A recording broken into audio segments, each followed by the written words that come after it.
So for this video, I wanted to compare some of the different controller options that are out there. They range in price a good bit, and I think if you're like me, when I first started doing this, there's a lot of confusion as to what is what. You can read descriptions and it'll say that some of them work with certain LED types, but you don't get a whole lot more info than that. So I wanted to try to hopefully simplify this for some of the newer people, or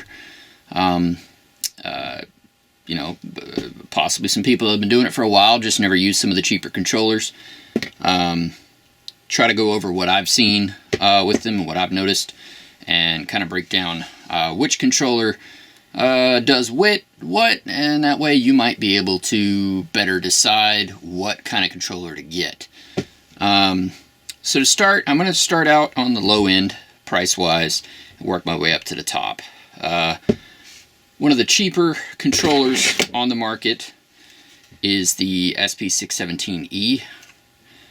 This one is RGBW compatible.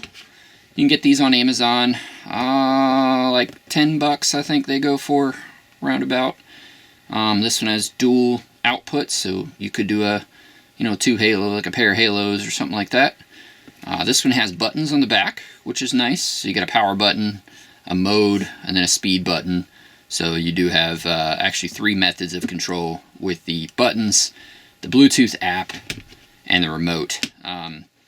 This one is actually not too bad.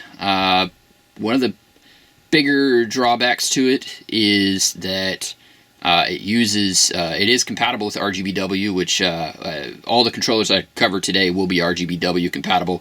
There's a whole long list of controllers beyond these that are RGB, but I don't do a whole lot with RGB, so I'm not going to cover the massive list of RGB controllers. I'm just going to cover the RGBW ones, at least the ones that I'm aware of, and kind of the pros and cons of each. So this one has 3 methods of control, which is nice. One downside to this is for the RGBW, it is not really a true RGBW controller. You can control the RGB side of the LED, no problem. Everything pretty normal. The app is not too bad. It's pretty good if you just want to show off your lights. But the white diode is just a slider. It doesn't interact with any of the show modes or anything like that. And actually, if you leave the slider on, the white diode will stay lit while the RGB is going. So you actually have to turn that down in order to get the RGB side of the LED to go. Now the nice thing is, if you're just showing stuff off, I use these sometimes myself, like in the photo booth, to illuminate my Next Level Neo sign, because I don't need white. So if you're in a situation, maybe a trunk setup or something like that, this would be fine, because number one, white's not that important in that case. You're mainly going to be doing the RGB. And number two, and probably one of the biggest drawbacks to the majority of these controllers, there is no data inputs on these. If you're in a trunk setup, you don't need that. So you won't need the DRL signal, the turn signals, possibly a brake signal. You won't need any of that stuff to be interacted with the controller, because it doesn't actually function as your car's lights. So this one is a pretty good option for that. The remote and all that stuff, it is pretty convenient for that sake. As far as actual plug-in and assembly, they have a round plug here. You can also power inject from the side, so if you're familiar with creating JSTs or soldering wires, you can send your voltage through here. Now this will work as I know it's 5 and 12. It might even be 24 as well. But as far as, yeah, it is up to 24 volt. As far as everything that we sell, it's going to either be 5 volt or 12 volt. So you will have to keep that in mind. This one is compatible with UCS. And it is also compatible with SK6812 RGBW. As well as our side emitting, which is a SP6805, I believe. It is compatible with that. But you must consider the voltage in is whatever is going to go to the LEDs. So like our SK LEDs are 5 volt and our UCS are 12 volt. So you will either, if you're using the UCS 12 volt options, what you can do is you can get one of these little flip switches, just plugs right in. This would give you the option to be able to kill power real easy with the flip switch. You can find these on Amazon as well. And then you can just cut the ends off of this, and there's a red and black wire in there that could be your power and ground. Now that would work fine for a 12 volt. You can also add in something like one of our inverters, where you have the 12 volt in and your power and ground for the 5 volt out. So you would combine that 5 volt into this, and that would work for a 5 volt setup. So 12 volt, you wouldn't need the inverter. 5 volt, you're going to need the inverter. So there is a little bit of assembly work involved. This is a cheaper controller. It is not waterproof. So that is something to consider location-wise, mounting, where you're going to put it. I would say in general, this is really good for like a trunk setup, maybe an interior lighting setup, something that you don't need any data inputs for turn signals or anything like that. Because if you're going to build a set of headlights, do you really not want to use them while you're driving down the road? I don't know. For me, I think the data inputs is pretty important. But cheap, $10. I think you can get like a 10-pack of these for like $20, something like that. Our inverters are 15 on the site. So, I mean, combination of them, 15, like $2 a piece, and like $10, $17, you got a controller. That's not too bad. Plus you got the remote, which is nice. Keep in mind this remote is the same on all of these controllers. So in the event that you're at a car show or something and somebody else has this remote, they can change your settings accidentally. So keep that in mind. A lot of the SP controllers are that way anyways, where the Bluetooth app, they can accidentally log into your stuff and change your settings on you. So something to keep in mind there as well. To give you an example of combining the two, so like this is a plug that I created using this, added some wiring, put it into the 5 volt, and then the 12 volt leads that I can run to whatever I need to. So it gives you kind of an example of what you would have to create to make this work for a 5 volt setup. There are other ways to do it. Like I said, you can put this on the 5 volt side, like one of these JST plugs. So you could add that there if you wanted to, but that's going to require splicing wires and cutting and things like that. This is probably your easiest method to make that work. The next controller that I want to go over is the SP110E. I think these are around the same price point. Might be closer to $20. It's been a while since I priced them out. This one, there's no real extra features to it. This one's nice because it adds a clock line. Now the clock line is not very common. It's like APA 102, I think it is, and there's a couple other LEDs that use them. But clocks, nothing that we sell uses a clock line. So it is nice that it has the clock line, but nothing we sell uses them. Some LEDs do, and if you do are using an LED that is a 4-pin addressable, more than likely that 4th pin is a clock. It could be a redundancy data line, so you definitely need to know the LED you're using as to what it is. But if it does have a clock line, this one would be a good option. As far as the features of it, it is similar to the 617 in that it uses a slider for the white. So it is not like a real RGBW controller. It's more like an RGB controller with a white slider bar. This is another good option if you want a trunk setup, similar setup, where you're worried about the remote. If somebody else has that remote, they can change your settings. This one is Bluetooth only, so you would not have to worry about someone else's remote. You would have to worry about your Bluetooth if somebody were to try to connect to your controller with the app. But app-wise, they're pretty good. There's tons of videos out there going over the apps, so I won't make this video long by going over all that. But that is something to consider with this one as far as RGBW.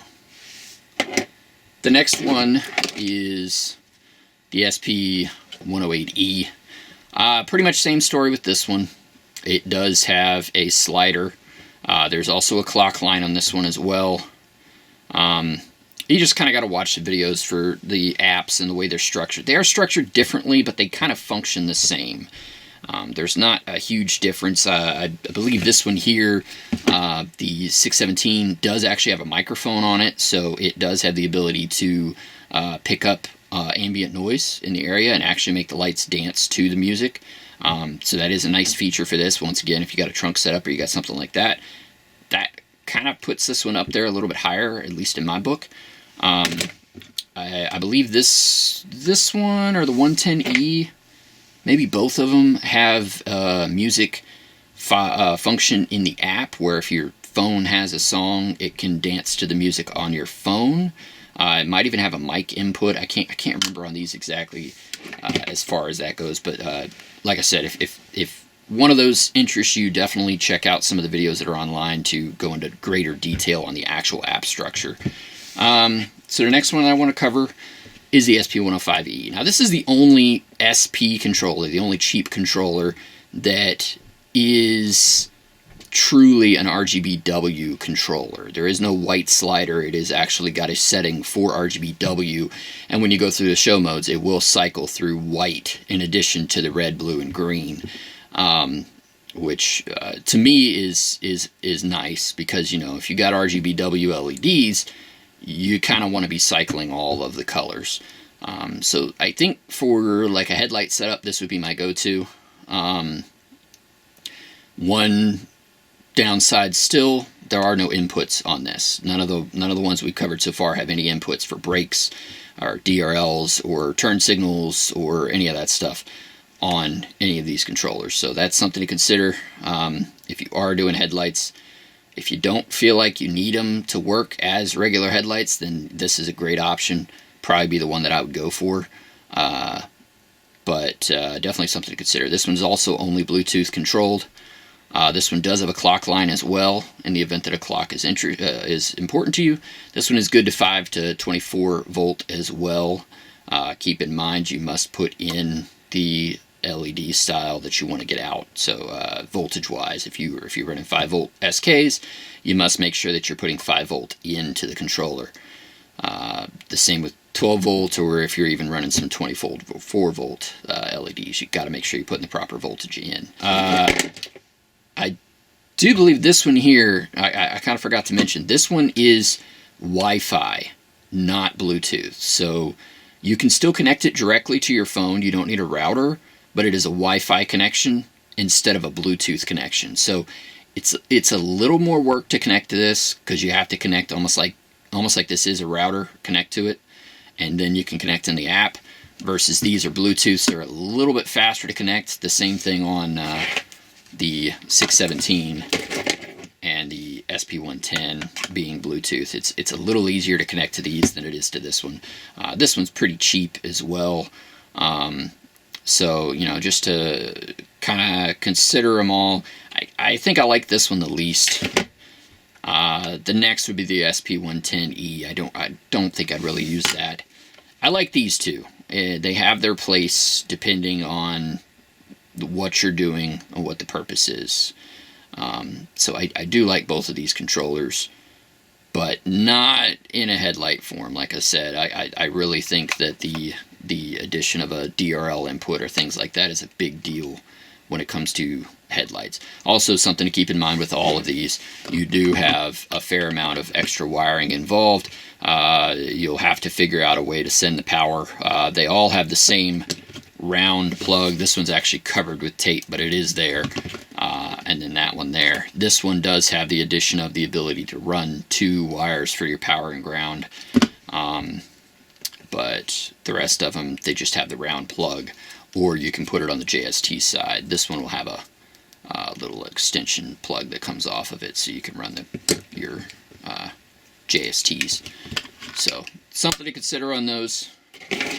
The next level up is actually something that we just recently finished developing, and I'll have another video going into much more detail on this and how it's set up, but this is our DIY DRL controller, and the way that this one works,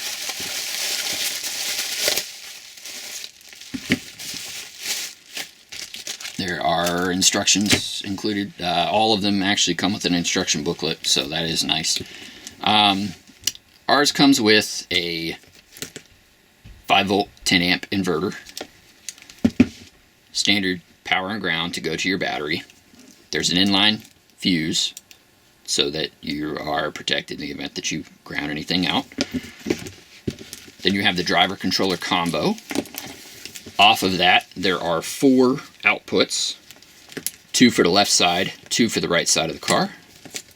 And we do have splitters available on the website. They're $5 a pair, so that you can run more. So let's say you want to run 8 halos, you can do that, no problem. Just $5 a pair to double your outputs. This part here plugs into there. That sends your power. So from your 5-volt, sends the power to the controller and the driver. And these are your inputs. Now we have 2 variations of this one. We have the headlight version and a taillight version. The headlight version has sequential turn signals, a white DRL, and a startup mode animation. Now, startup mode animation can be combined with the DRL wire on the car. So just basically think of it as one. We use them separately on these controllers. That way you can choose if you want the startup animation or not. I would imagine most people will want them, but it wasn't a whole lot more work to separate the two. So this gives you the option if you want to have the animation or not. So if you want the animation, then run this with your DRL wire to the car. If you don't, then you can just, cut this wire a little bit shorter and tuck it away. And then you'll have solid white DRL and 2 sequential turn signals on that.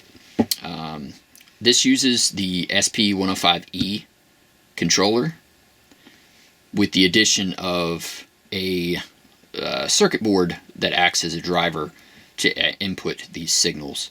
And these will turn on with the car, turn off when you turn off the car. So they will function normally for normal driving. You won't have to flip any switches or do anything like that if these are wired directly into the battery. And these are wired into your car for your turn signals and your DRL.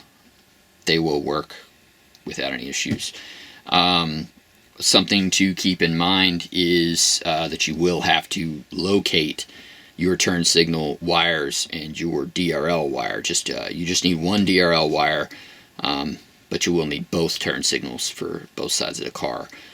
You'll have to locate those wires and you'll have to tap these in. But the additional ability for your headlight build, your halo kit, whatever it is that you're putting in, to be able to turn off and on with the car and function like normal is a pretty big upgrade from the cheaper, $20-some options that are on Amazon. I think with the inverters and everything in, you might get up to like $40, but that's about where you're sitting with that.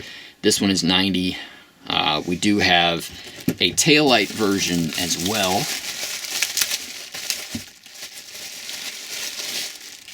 On the taillight version, it is $100 because there is a little more to it. This one will also include an inverter, just like this one. This one, as well, has 4 outputs, 2 for the left, 2 for the right. This one has a red brake input, a white reverse input. This one has a startup animation input. This one has 2 sequential turn signal inputs, and this one has a DRL input. The DRL is red on the taillight version, and the brakes are a strobe, like an F1 strobe brake, so it'll flash about 3 times and then just go solid red. So the addition of the animations does make this controller a little bit nicer than your basic SP. Once again, Same thing with this one, just a little bit less to it because there's less inputs, no brake, no reverse, so that's why these are about $10 cheaper. These are $100 because it does include that extra stuff. But keep in mind, at $100 you are including your inverters as well, so that does help kind of offset the cost a little bit. Very plug and play. Nothing that you really have to solder or do because it just plugs right into the battery, just goes straight to the battery terminals. With these, power and ground, you gotta tap in here, but there's no soldering, there's no running wires, there's no assembly required for these controllers. So they are very much DIY, super simple install. The next controller, and this is arguably the best on the market, this is the one that I use for the majority of the builds that I do because it is so advanced from the rest of the controllers. That is the Blue Ghost. So the Blue Ghost is now on version 2. Version 2 adds a reverse input as well as a show mode input as well. And I got a whole video that goes over the Ghost thoroughly. But basically just going to cover, well, the basics on this controller. So it has a left and right output. Now you have to actually connect your wires. They do come with 2 plugs for your JSTs. You will have to run those in yourself and secure them in place using the screw terminals. For the top, you've got a longer one here. This includes your power and ground. Now that will be whatever power you're running to the LEDs, 5 volt or 12 volt, depending. That is obviously with ours, because it does include the inverter, you can connect that directly to 12 volt. The inverter is already wired in, so that will take it down to 5 volt. So that is something to consider on that. I didn't mention. It is not. It is only compatible. Our taillight driver and our DRL, our headlight driver, are only compatible with 5 volt RGBW LEDs. They will not work with RGB, and it will not work with UCS lineup. Any of our UCS stuff. If you're going UCS, I recommend that you go with the Ghost personally, but they are compatible. UCS is compatible with the other SP controllers, so depending on your circumstance or what you're running, it is compatible with that. But if you're going with a premium product like UCS, Ghost is pretty good, and it's what we use. So back onto the Ghost. The Ghost has your power, which can be 5 volt or 12 volt, and I do have a video going into depth about how I wire these up, which is a little bit different than what I'm saying right now, but I'm not gonna, I don't want to confuse you guys. So watch that video if you want to see more about how I would do it. I believe it's the pro level. I put a link down in the description. Next, you've got your parking lights, which would be your DRLs. You have your brakes. You have your reverse light. You have your extra light, which is your, currently it is a show mode trigger, and that may change. The nice thing about this, the software updates that they do regularly can actually change some of the inputs if it's beneficial to do so. So that may change to something else at some point. And then you've got 2 turn signal inputs. The nice thing about this is that it is fully controllable and programmable. So you can set each device as sections. You can make your halos function like a halo, where it goes around the halo instead of in a circular clockwise motion like all the other controllers would do. So you can set section by section. You can set different style animations for your turn signals, your DRLs. You can set strobe brakes or solid brakes. You can just tons of options and things that you can do with this controller versus the other. But this is also much more complex. So if you're looking for something that's a simple solution, plug and play, really easy to put in, if you're not real familiar, this can be a little bit complex. There's a lot of guys that I build lights for, and they will accidentally clear out all their settings and mess everything up just playing around with the controller, because there is so much in there. If you don't know what you're doing, it can get a little bit overwhelming real fast. There's also the assembly factor of these. You do have to run all the wires to the terminals to get them run out. It's something you should definitely consider is waterproofing these. You know, especially if it's under the hood of the car. Last thing you want to do is water get inside of it and short it out. This is a $120 controller, so if it shorts it out, it's really going to suck. So definitely consider that. The process involved in making these work is more involved. So once again, if you're a builder, you do this stuff on the regular, this is awesome. Do this, buy this, use this. If you're a DIY guy who is pretty good with electrical and you want to try to build something next level, look into this. This is a pretty good one. Watch some of my other videos to get a little more familiar with what you're getting into. This is the one that I use 99% of the time. If you are a DIY guy that just wants a quick weekend job, throw in some halos and a headlight, don't do this. Just don't. It is way more complex than you probably want to try to get into. So that it kind of gives you to break down as far as what each of the controllers offers, pros and cons to each, and you know, price points of each, because I know price point is going to be a big factor. We don't even sell these, and the reason being they're on Amazon so cheap. There's no reason for us to carry controllers like that when our cost in buying them would be marginally less than what Amazon is charging. It's just not worth it. So that's why all these can be found. You have the SP617E, SP110E, SP108E, and the SP105E. All of them can be found on Amazon, eBay, probably even just a Google search would probably pop up several locations where you can buy them. Anywhere from 10 to 20 bucks for each of them. And like I said, easy enough to get.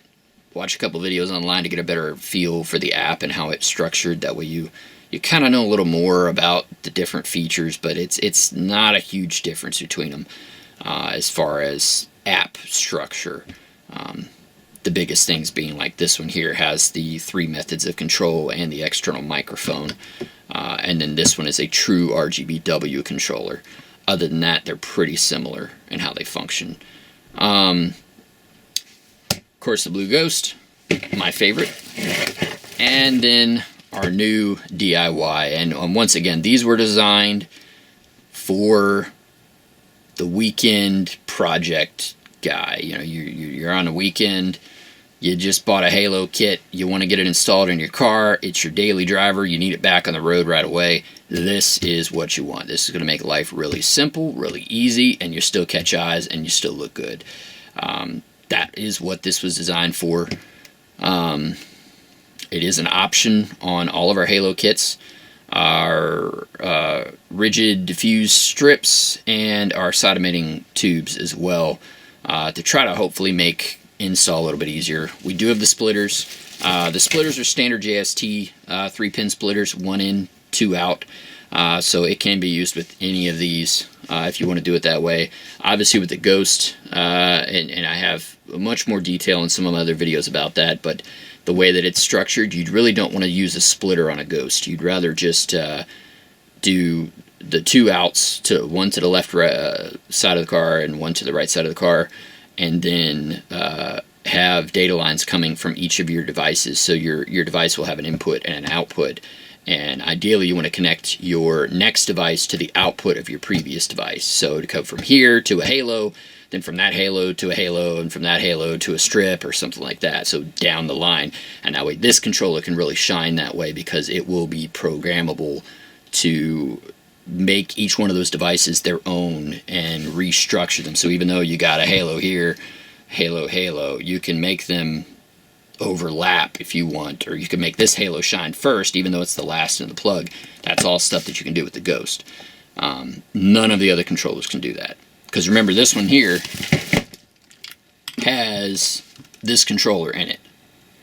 So it's using this, but in the addition, we have a circuit board driver that adds the turn signals, the DRLs, and all that stuff to it. They are not programmable. The animations and things like that are set, so they will just flow. And I will have a video going into more detail and showing this off and how it actually functions, as well as the taillight version. But hopefully that kind of answered some of the questions you might have as far as controllers go. I get a lot of guys that buy the Halo kits, or will just buy a Halo and get it and then realize that it didn't have a controller or anything like that, and you know, trying to shed some light on what controllers does what. It's a little difficult to try to explain, so hopefully this video will kind of put more of a visual to it and hopefully make it a little bit easier to make up your mind as to what setup you want to run on your car. So thank you for watching. Go ahead and hit subscribe so that you don't miss any other videos, and I will get a video up as well for the new controllers to kind of go over them and how they would work with some of our Halo kits. Thanks for watching, and I'll catch you on the next video.